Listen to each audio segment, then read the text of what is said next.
Buenas tardes con todos.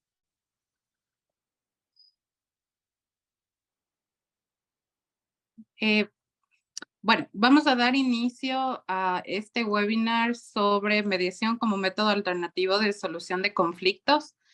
Les damos la bienvenida a nombre de la Fundación Metropolitana y la Red Metropolitana de Participación Ciudadana. El día de hoy contamos con la presencia de dos ponentes que nos van a estar ayudando en este webinar, compartiendo un poco de su experiencia en temas de gran interés en la mediación. Como ponente uno tenemos al abogado Alejandro Garcés. El abogado Alejandro Garcés es especializado en litigios civiles, laborales y administrativos. Es cursante de una maestría en Derecho Constitucional, mediador de categoría A y docente en formación de mediadores en varias instituciones. Como segundo ponente tenemos al doctor Tomás Alvear Peña. Él es doctor en jurisprudencia, mediador y secretario arbitral, formador y capacitador universitario, gerente general de Corporación 2030.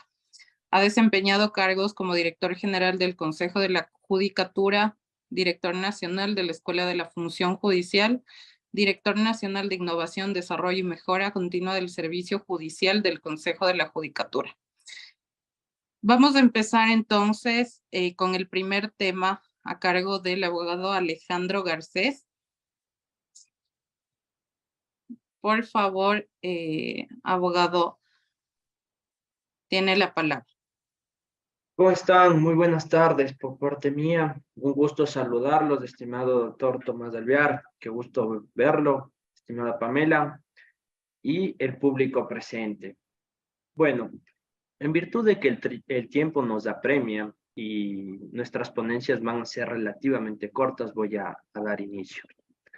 En ese sentido, voy a compartirles pantalla.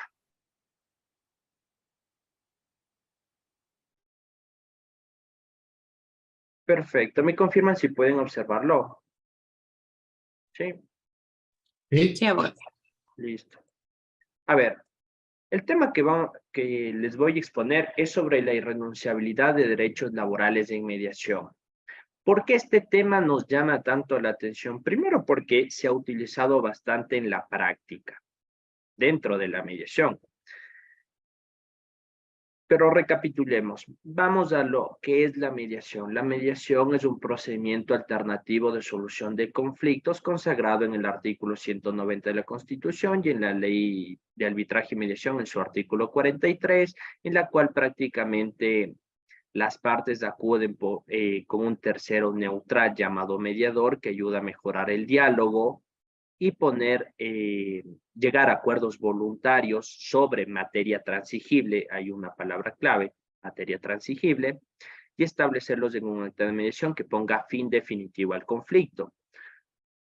Este fin definitivo al conflicto va al tema de del carácter del acta de mediación, que tiene el carácter de sentencia ejecutoriada y cosa juzgada. ¿Por qué es tan importante este carácter? Porque es lo que los abogados, lamentablemente creo que lo han utilizado de una forma errónea para salirse digamos, con la suya y vulnerar derechos laborales, tanto en temas de empresas como, bueno, como les manifiesto a los abogados. ¿Por qué? Porque el artículo 326 de la Constitución de la República claramente establece que los derechos laborales son irrenunciables, intangibles, inembargables, prácticamente todo lo que termine en ables. Y expresamente dice, será nula toda estipulación en contrario. A la renuncia de derechos laborales, ¿a qué entendemos? Ejemplo práctico, un trabajador tiene derecho a 15 días de vacaciones por el año laborado y que yo hago una carta a mi empleador manifestándole que renuncio a ese derecho que tengo de las vacaciones y que no deseo cobrar por las vacaciones. Hay claramente una renuncia, ¿verdad? Y no tiene ninguna validez, así esté firmado. Ahora, es muy diferente el efecto que causa cuando se lo realiza en un acta de mediación. En concordancia, de igual forma, el artículo 4 del Código de Trabajo nuevamente prescribe la irrenunciabilidad de estos derechos del trabajador. Y bueno, como ustedes conocen, la mediación está reconocida en el artículo 190 de nuestra Constitución. Esta base legal, digamos, es la premisa para que ustedes lleguen a comprender que los derechos laborales que cada una de las personas tiene, bueno, de trabajadores, son totalmente irrenunciables, incluso en los temas del acta de mediación. Para ejemplos prácticos y para comentarles la realidad que se vive en los centros de mediación y tanto en los juzgados, una persona que ha trabajado 20 años y ha tenido un salario de $2,000, que ha sido despedido intempestivamente y haciendo todos los cálculos, hablemos que salga aproximadamente serían 20, unos $50,000, ¿verdad? Y dentro del acta de mediación se reconozca el tiempo de la relación laboral, la forma de la terminación de la relación laboral, es decir, despido, la remuneración, y de ese valor que las partes lleguen a un acuerdo por la mitad de lo que le correspondía al trabajador. Hablamos de $25,000, ¿verdad? Este tema, hay una renuncia de derechos laborales, porque las partes están reconociendo la relación laboral en todos sus antecedentes, incluso en la terminación de la relación laboral. Entonces, ¿qué es lo que ocurre? Cuando ustedes firman en cualquier otro documento, no tiene este efecto, más bien, es nula toda estipulación en contrario. Pero hay un problema con las actas de mediación, que si ustedes renuncian mediante una acta de mediación y luego tratan de tomar este documento como prueba dentro de un litigio y demostrar, señor juez, aquí se demuestra toda la relación laboral cuando yo debía terminar mi remuneración, por lo tanto el cálculo es de 50,000 y me han entregado 25,000. Muchos de los jueces, y tenemos bastante jurisprudencia, demandan esto y adjuntan el acta de mediación como prueba. La otra parte generalmente se excepciona por cosa juzgada y que creen que pasa en primera instancia. El juez les acepta, no porque tienen una premisa los jueces de que yo no debo conocer sobre el tema del fondo del acta de mediación. Y en su efecto también está bien, pero aquí hablamos de una renuncia de derechos laborales. Entonces, en primera instancia, le niegan. Por supuesto, las personas apelan, se van a corte provincial. Segunda instancia, nuevamente les niegan los jueces. Llegan hasta Corte Nacional con un recurso de casación y nuevamente les niega. Hasta que llegue a Corte Nacional a un recurso de casación, han pasado unos 5 años. Nuestra justicia, lamentablemente, no es muy breve. Entonces, ¿cuál es la vía adecuada? Más bien, no les podré decir la vía adecuada. ¿Qué es lo que, más bien, hay un precedente, recién un precedente y fue el anterior año. Fue un precedente por Corte Constitucional, porque a la final se evidencia la vulneración de los derechos laborales. El anterior año saca una resolución la Corte Constitucional, una resolución que dice, en efecto, los otros jueces se blindaron por la seguridad jurídica y el efecto que tiene el acta de mediación. Claro que seguridad jurídica también es interpretar el artículo 326, las normas claras del juego. Y esta corte es la que les dice si hay vulneración de derechos laborales. El trabajador está renunciando a sus derechos laborales. Pero tomen en cuenta que muchos de los abogados tal vez no llegaron a Corte Constitucional porque el camino es sumamente largo y es una derrota en primera instancia, una derrota en Corte Provincial, en casación igual, y hasta que me resuelva Corte Constitucional, tal vez pasaron unos 7, 9 años.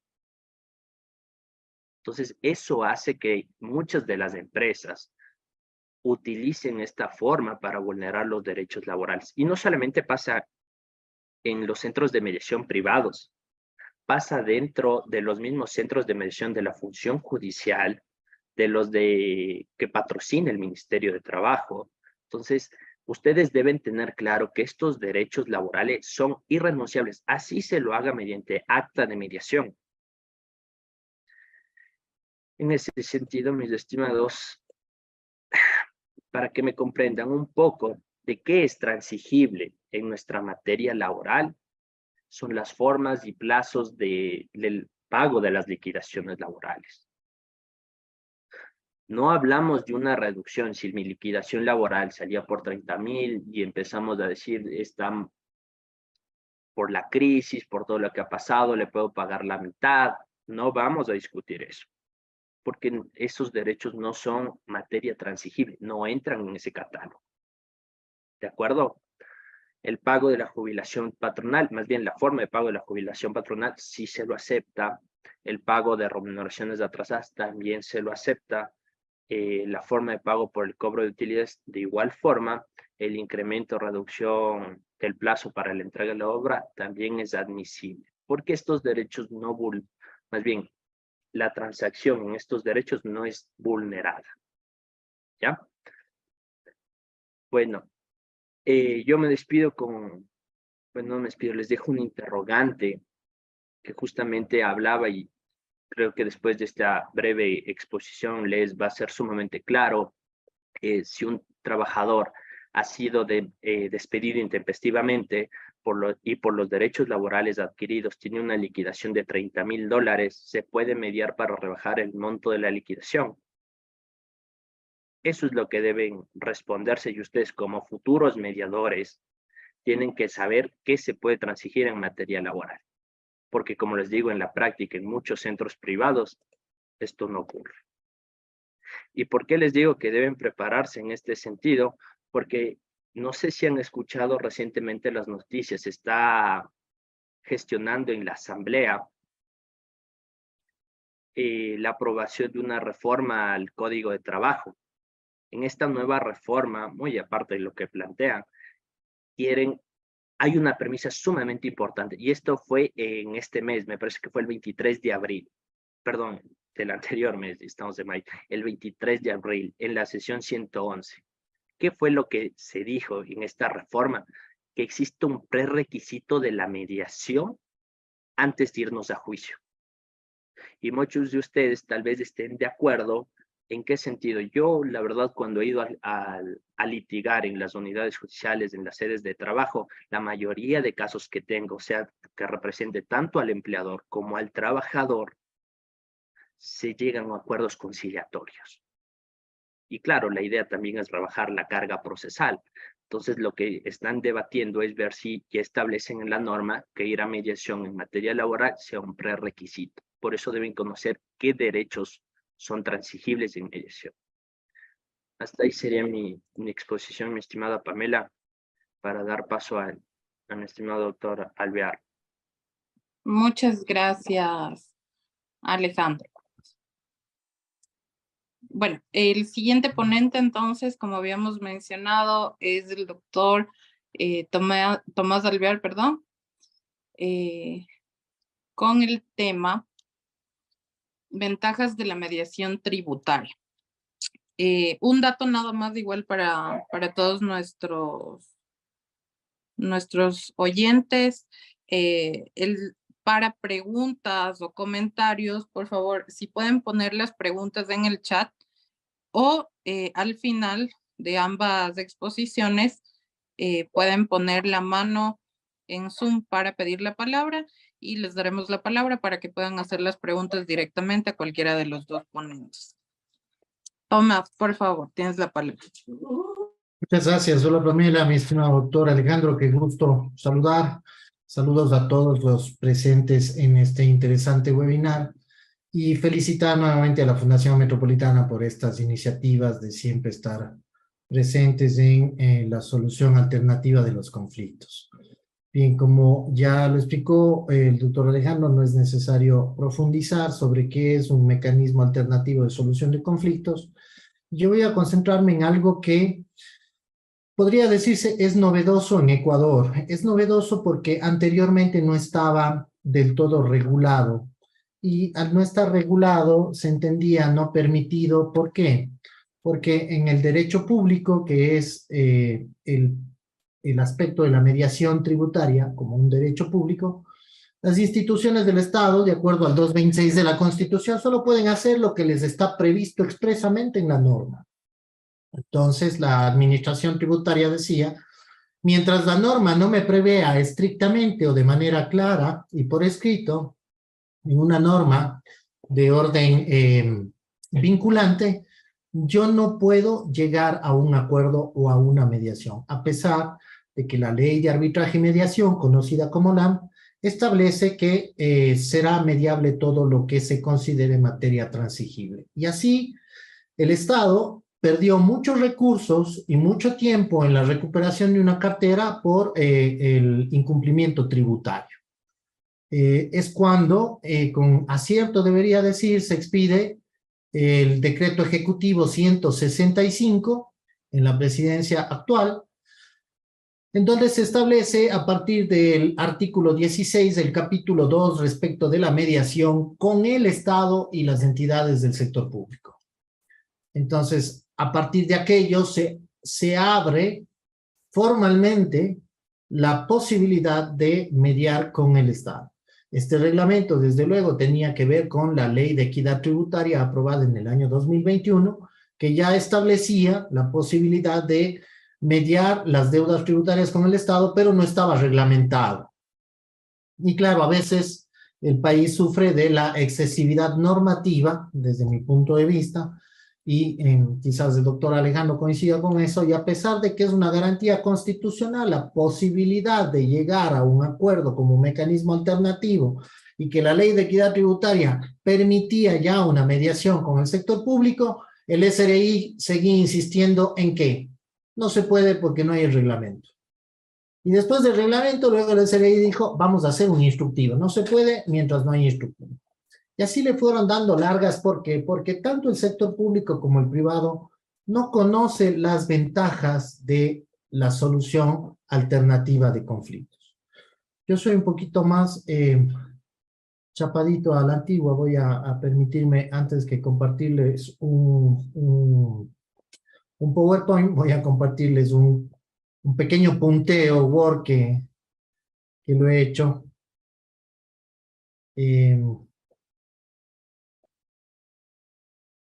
Para que ustedes puedan entenderme un poco mejor.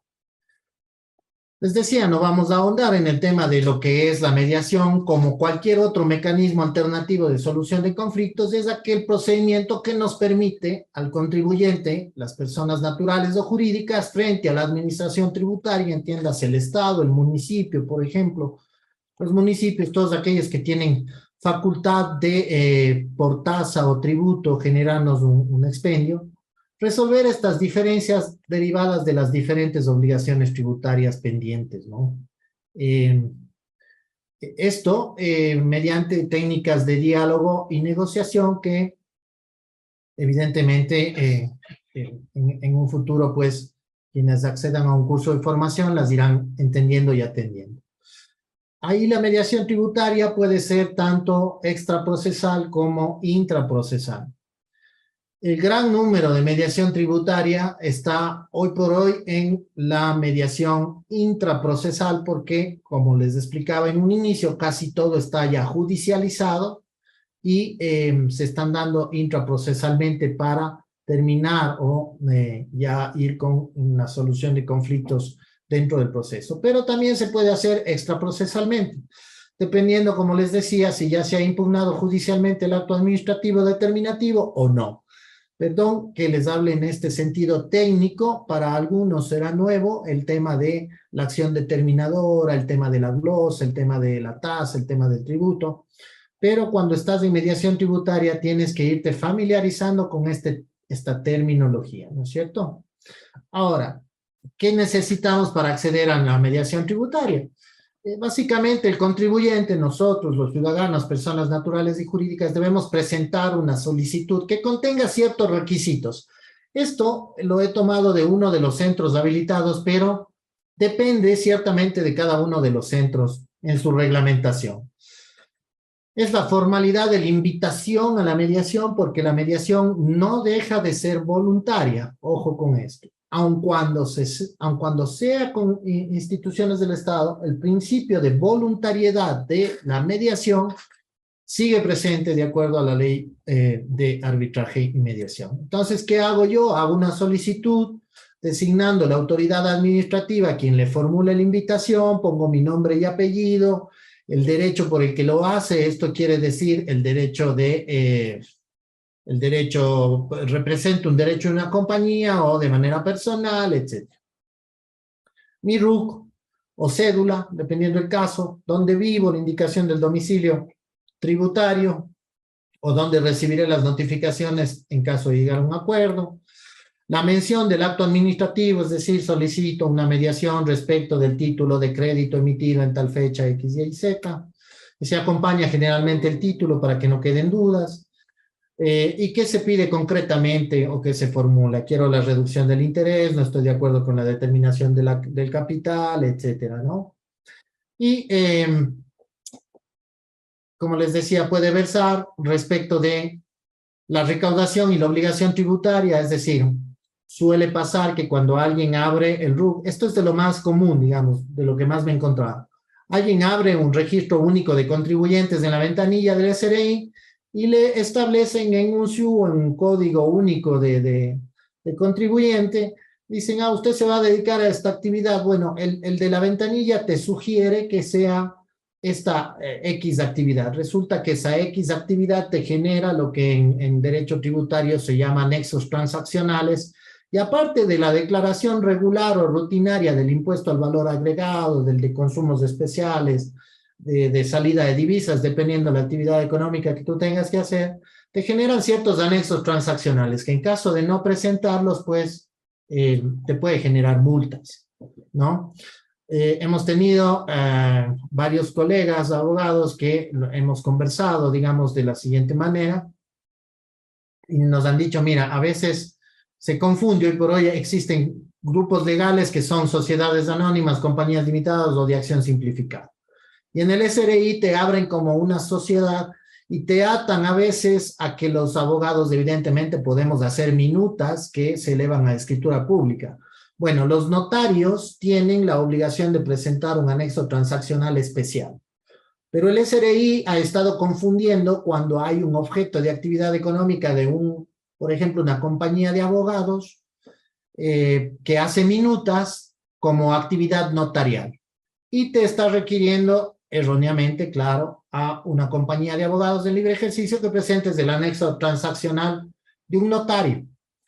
Esto muchas compañías de orden jurídico las han revisado cuando te llega ya la determinación de la multa. Dice, usted está multado porque no ha presentado el anexo transaccional relacionado a la actividad notarial del año 2018. Uno le dice que yo no soy notario. Y así, por ejemplo, puede pasarte con cualquier otro tipo de negocio. Por ejemplo, te dedicaste a un tema de comercio y te generaron una multa que nada tiene que ver por la falta de un anexo transaccional. Ahí es cuando tú peleas la determinación o el hecho generador por el cual te pretenden recaudar un impuesto. Y vas a negociar sobre eso y le explicas y dices, miren, no hay tal cosa. Y el SRI puede entenderte en una mediación y puede exonerarte de esta determinación. Puedes pelear los intereses, puedes pelear los recargos, puedes pelear las multas, puedes pelear los plazos, puedes pelear las facilidades de pago. Pelear, entiéndase, en poner sobre la mesa, ¿no? Porque esto es un proceso componedor. Es decir, estos son mis intereses, estas son mis pretensiones, sobre lo cual se puede trabar una mediación, entiéndase, es el pelear. Luego ustedes, evidentemente, el acuerdo no es una pelea. Y puede, evidentemente, hablarse y tratarse sobre el tema de las medidas cautelares que ya te haya dictado la administración tributaria o aquellas medidas cautelares que pueden servir para garantizar el pago mientras dure el compromiso que tú adquieras. Pero ¿por qué es tan bueno? Es bueno porque en lugar de que te dicten, por ejemplo, medidas de orden cautelar por una coactiva tributaria a todos tus bienes, a todas tus cuentas por una deuda que no puede llegar, digamos, $10,000, $5,000, podemos estar congeladas todas nuestras cuentas, todo nuestro patrimonio, etcétera. lo cual puede ser excesivo y la Corte Constitucional ha dicho que debe ser proporcional la medida cautelar con el bien que se quiere tutelar. Pero si no lo hacemos por una mediación, vamos a enfrentarnos a que tendremos que ir a otras vías jurisdiccionales. Entonces es bueno llegar a acuerdos sobre las medidas cautelares. De tal manera que, como gran ventaja frente a la administración tributaria, es que puedo analizar frente a la administración tributaria sin la intermediación del mediador, sino con la ayuda de un componedor mediador, a que el diálogo fluya entre la administración tributaria. Y a veces la administración tributaria llega a determinaciones por falta de información, desconocimiento del giro del negocio, un sinnúmero de cosas que pueden ventajosamente tratarse en una mesa de mediación. Ahora, claro, ¿dónde puedo mediar con la administración tributaria? Esto ha sido una duda que para muchos contribuyentes está saldada en el asunto de que dónde puedo mediar en cualquier centro de mediación o de arbitraje y mediación autorizado y registrado por el Consejo de la Judicatura. Es decir, no hay una exclusividad de un centro de mediación como tal. Ahora, si se establece que para montos superiores a un poco más de $22,000 aproximadamente, la Procuraduría General del Estado debe darte una autorización para que se llegue a un acuerdo. ¿Solo la administración tributaria puede pedir esta autorización? No. Puede pedir el administrado o la administración tributaria, porque los dos son parte de la mediación. Pueden pedirlo indistintamente.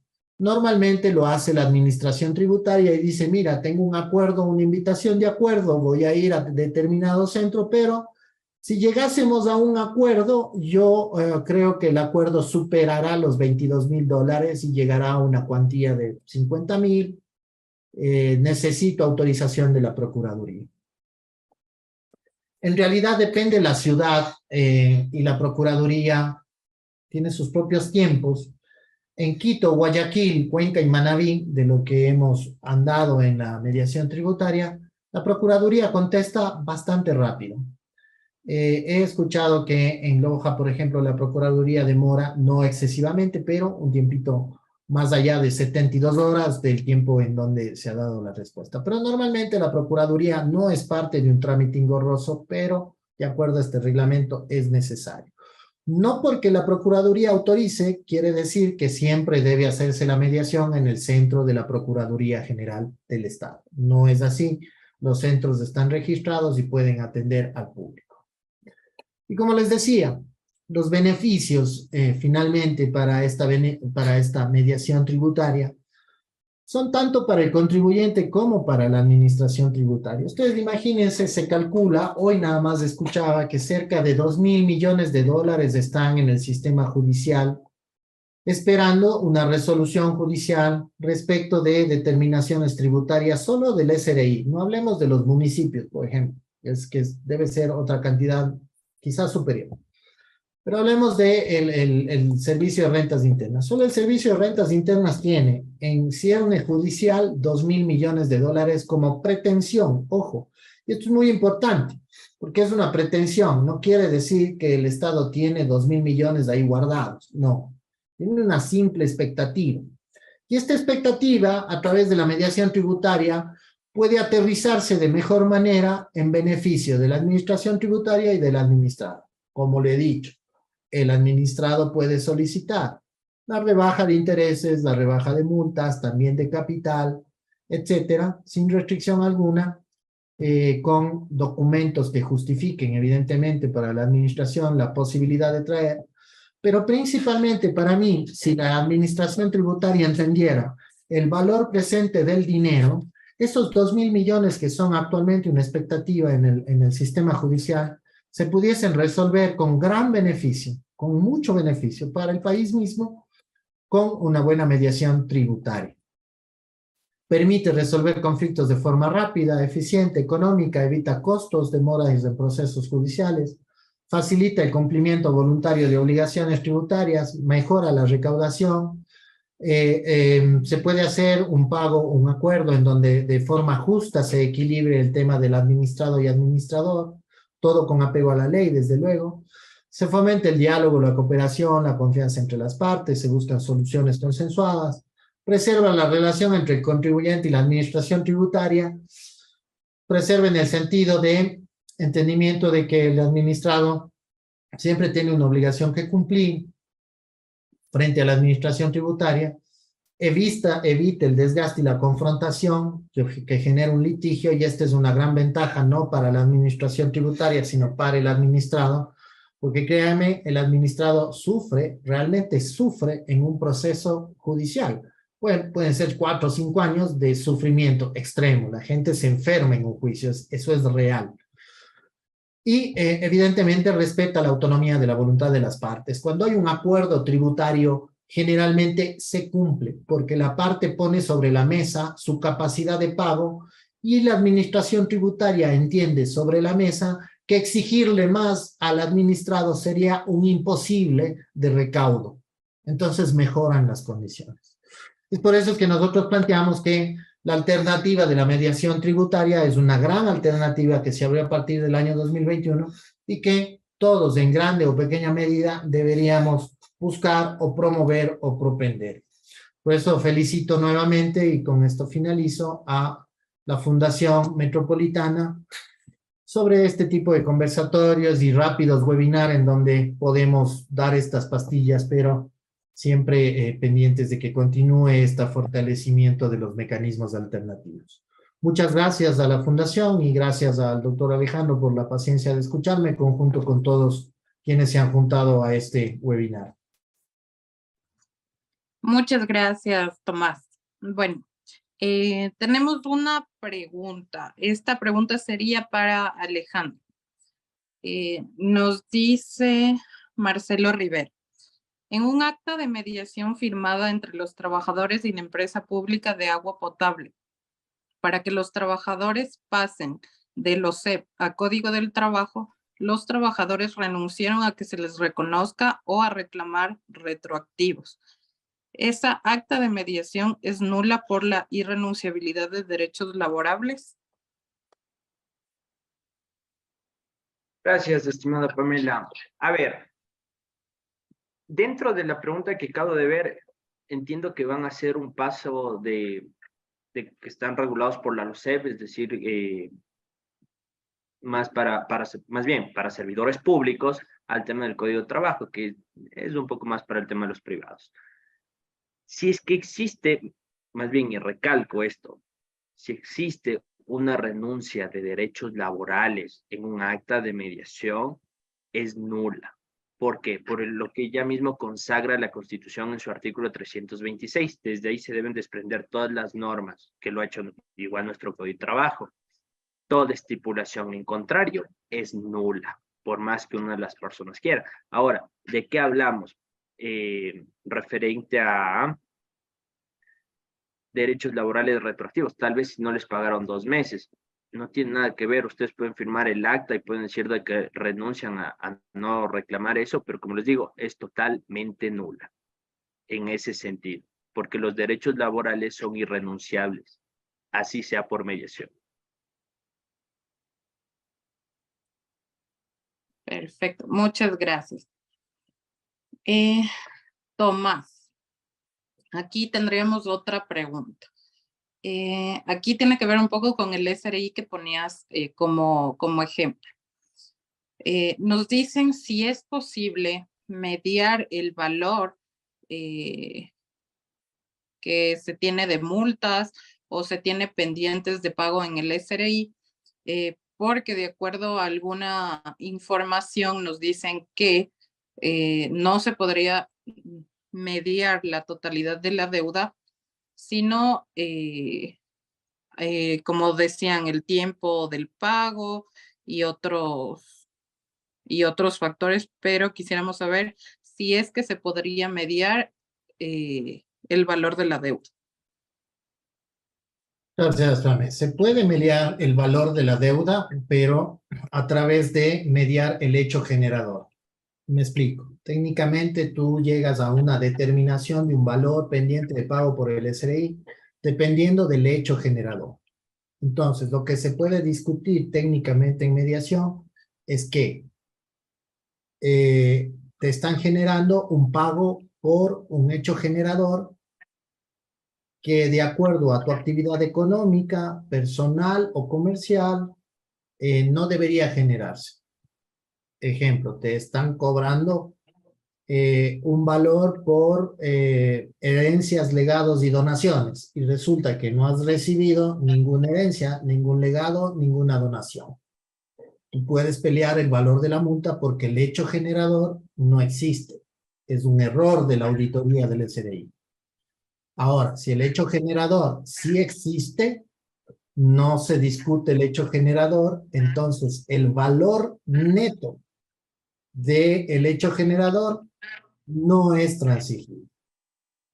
Es decir, si la multa, si la falta de pago, si el hecho generador fue no haber pagado las retenciones del IVA como agente de retención, no haber pagado a fin de mes el valor agregado al SRI, eso no es transigible. El valor está ahí porque hay retenciones hechas que debían ser pagadas. Pero por no haberlas pagado, te generaron multas y recargos. Puedes negociar la multa y el recargo, pero el valor retenido del IVA no te lo pueden condonar. Entonces, trato de resumir esto menos técnicamente. Se puede pelear el valor dependiendo el hecho generador. Ese es el resumen de esto. Perfecto, gracias, Tomás. Y otra pregunta para Alejandro sería este caso. En el caso de que se acepte un valor de liquidación menor al que calcularía un juez y hay un acta de mediación, esta no se admitiría como prueba en litigio, o por el contrario, con esta acta se ingresaría una excepción previa. A ver, como les había manifestado, justamente este tema es lo que la mayoría de abogados trataron de hacerlo por el principio de renunciabilidad de derechos. Establezco lo que me debería corresponder por el acta de mediación y llego a un acuerdo, digámoslo de forma coloquial, cogiendo menos de lo que me correspondía. ¿Ya? Ahora, dentro de un juicio, si yo puedo tomarlo como prueba para solicitar la reclamación de todos mis derechos laborales, sí se lo puede hacer. Como les digo, ya lo habían hecho anteriormente.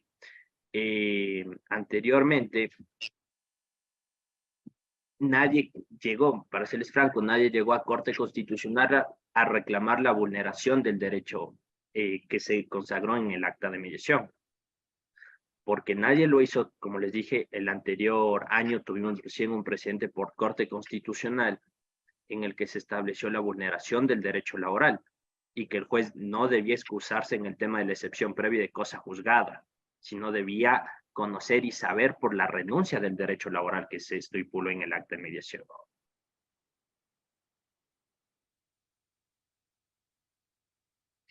Gracias. Otra consulta. Para poder recuperar el derecho al retroactivo, el cual tienen derechos los trabajadores, ¿corresponde una acción de protección constitucional? No, yo no manifestaría, bueno, eso se sale, la verdad, bastante del tema que hablamos, pero no correspondería a una acción de protección constitucional en razón que eso se debe, las acciones de protección son en contra de actos administrativos. Su reclamación debería ser vía judicial. Eso tienen que tenerlo clarísimo.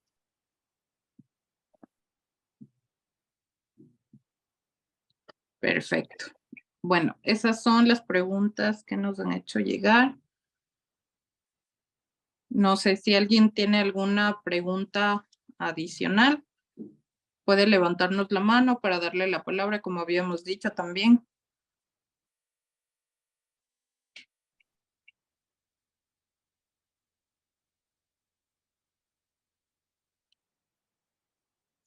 Bueno, veo que todavía no.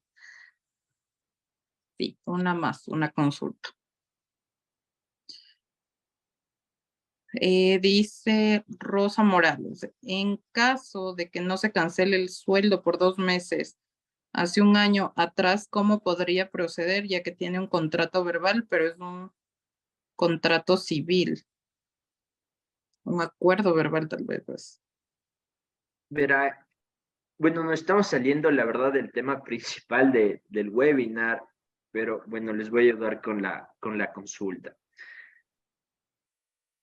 Tiene que identificar el tema del contrato civil y el contrato verbal. No puede haber un contrato civil de forma verbal. Y para que ustedes tengan que entenderlo de una mejor forma, una forma más sencilla, los contratos civiles generalmente son para profesionales de título de tercer nivel. No pueden contratar civilmente a, digamos, la señora que les ayuda con la limpieza.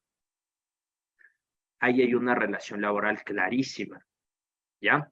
Ahora, si ustedes pretenden cobrar el sueldo, porque ya si hablamos de un sueldo, es de una relación laboral de 2 meses, que fue hace un año, pueden hacerlo. Los derechos laborales prescriben en 3 años. Y si es que la relación laboral continúa actualmente, nuestro Código Orgánico General de Procesos establece que le sigan mediante un juicio monitorio para que no se termine la relación laboral y cobren los sueldos anteriores que no han podido percibir para que no se termine la relación laboral.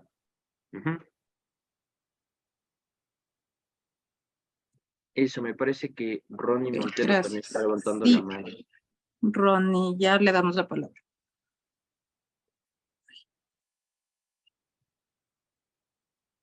Muy buenas tardes, estimado doctor, estimados doctores. En realidad muy interesante su charla y más que nada les agradezco porque esto conlleva una actualización tanto de conocimientos como también al engrandecimiento de la academia en el ámbito laboral. Mi estimado doctor, respecto del tema del acta de mediación, a mí sí me surge una duda muy importante al momento en que se llega a realizar un acuerdo en el ámbito de la liquidación de valores pertinentes a cuando se finaliza la relación laboral. Doc, en este caso, si nosotros bien conocemos, el acta de mediación tiene efecto de cosa juzgada. Entonces, presentarse a un litigio, digamos, por el tema de despido intempestivo, si usted bien dice que, o sea, al final de cuentas no se debe tomar como cosa juzgada, no se estaría yendo en contra de la naturalidad o del objeto del acta de mediación como tal.